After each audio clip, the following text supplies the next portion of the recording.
Welcome to another bonus edition of Upon Further Review. Upon further review. And in this edition, we'll be talking about the Buffalo Bills at the New York Jets in this Week 8 matchup, which you can catch on October 26th at 1 p.m. Eastern Time, and that'll be aired on your local CBS affiliates. The Bills enter the game with a record of 4-3, and the Jets are 1-6. Buffalo started off with a pair of victories, first by winning in Chicago in overtime by a field goal in Week 1. Then in Week 2, they hosted the Dolphins, and they picked up their second victory, but then they lost 2 games in a row. First, the Chargers came to Buffalo, and they beat them, and then they went to Houston, and they lost to the Texans. But then they went to Detroit, and they beat the Lions by a field goal. Then they lost to the Patriots at home. And then they beat the Vikings there in Ralph Wilson Stadium. And that's how they got to 4-3. The Jets started off with a win in Week 1 against the Oakland Raiders at home there in MetLife in New York. But then they lost the next 6 games in a row as they went to Green Bay. Then they lost at home to the Bears and the Lions. Then they went to San Diego. Then they lost at home to Denver. And then they went to New England last Thursday. And they lost a tight game to the Patriots. And now they host the Buffalo Bills. And during the week, we saw a trade where the Jets acquired Percy Harvin from Seattle for a draft pick, which will be determined later exactly what that draft pick is, depending on some factors.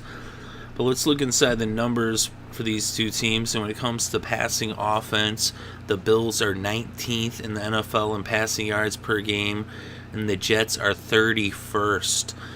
Then we look at passing defense. The Bills are 19th in yards allowed through the air, and the Jets are 15th. So when it comes to the passing game, the Buffalo Bills have the advantage. And then we look at the running attacks of both teams. The Bills are 19th in the NFL, and the Jets are 5th in yards on the ground per game. Then we look at running defense. The Bills are 4th, and the Jets are 8th. So both these teams have really good running defenses, but Buffalo has been struggling to run the ball, and with the injuries to Fred Jackson and Spiller, now they're going to have to go deeper down the depth chart, and it'll be Dixon and Brown who are going to be getting the call for Buffalo there in the backfield. So it's definitely a big question mark, and you have to give the advantage to the Jets in the running game.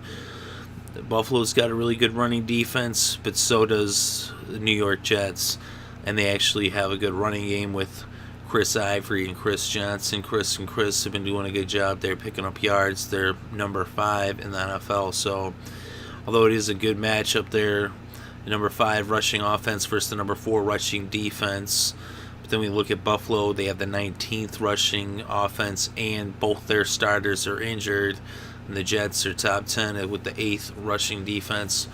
And that's where you got to give the edge to New York in the running game. So now let's look at the points for and against. And both these teams struggle to put up points on the board with a capital S, as the Bills are 27th in the NFL in points scored per game, and the Jets are 28th.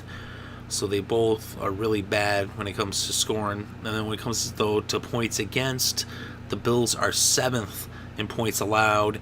The Jets are 26th. So you give the advantage to Buffalo there. So the numbers actually favor Buffalo in this matchup overall, but I'm still taking the Jets. I know it's kind of a long shot, but I think that with the injuries to Jackson and Spiller, that's going to really hurt Buffalo, not just in their running attack, but also in their special teams, which has been, one of the sparks on their offense, because they really struggle to score. Of course, going against the Jets aren't really that good in terms of keeping teams out of the end zone. But Buffalo, like I said, being with how much they struggle to score, I don't think that's going to really factor in so much. Of course, the Buffalo defense is really strong, and they bend a little bit in the passing game, but they do not break, and they don't allow much yards on the ground. They don't allow much points on the scoreboard. So it's going to be a hard victory for the Jets, but I think they could do it. I think that, Geno Smith, he's got to get something going. He's got to. We'll see how much Percy Harvin is a factor. If they get him involved, that will be a good sign. I don't necessarily expect him to do too much other than maybe be a decoy. Maybe they get him the ball a couple times, but he's not really going to have much time to learn their playbook, so don't expect him to really have a huge impact on the game. But you never know. I mean, he is naturally talented to a point where just put the ball in his hands and he could make something happen. And I mean, he did do that in Seattle, but just things didn't work out. So we'll see how that, factors into things. But I think that really the key for New York is that they got to get things going on the ground, which they are good, at running the ball. Like Chris Ivory's going to have his toughest challenge of the year going up against that Buffalo front line. Marcel Darius and Kyle Williams, both Pro Bowlers from a year ago. The whole defense is solid, for Buffalo, especially up front. That front seven is really nasty. And even their secondary comes up and helps, on the run. So it's going to be tough to run the ball. And they really do got to open things up with the passing game. Geno's got to get something happening. And, I mean, he could do it, I know a lot of people are down on Geno Smith right now, but I think he can make something happen in this game against that passing defense.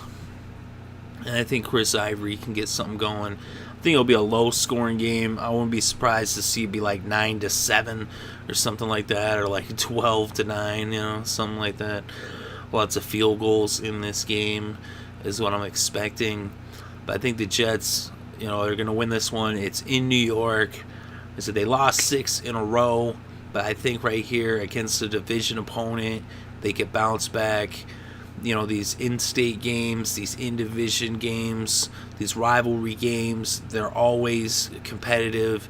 And regardless of a team's record, both teams are going to show up and they're going to play their hardest. I mean, they show up every week and play their hardest every week, no doubt.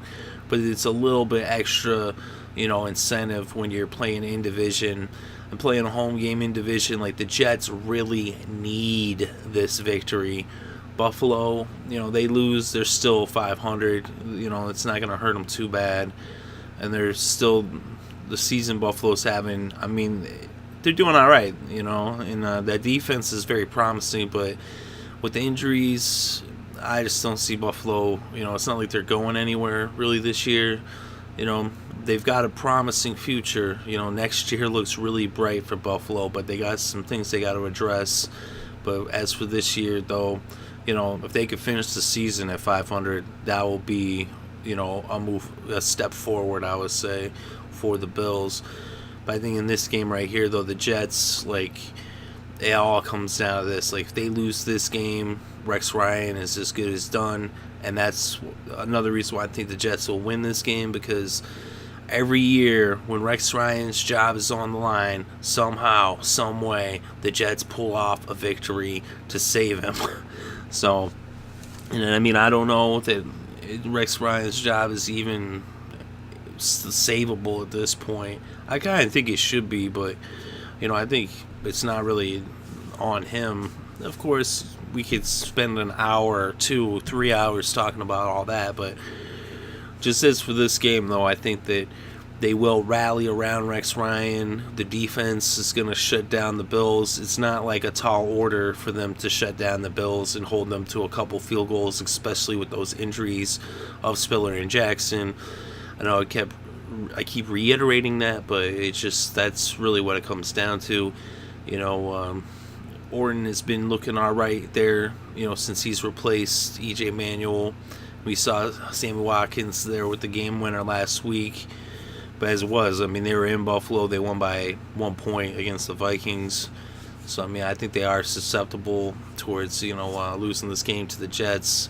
And the Jets came so close to beating the Patriots that now I think they're really, they know that they could beat a good team.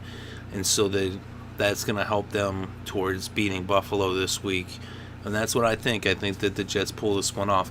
Let me know what you think in the comments section below. Very interested to read your comments and opinions. And if you enjoyed the show, make sure to hit the like button. Otherwise, how would I know you enjoyed the show if you don't hit the like button?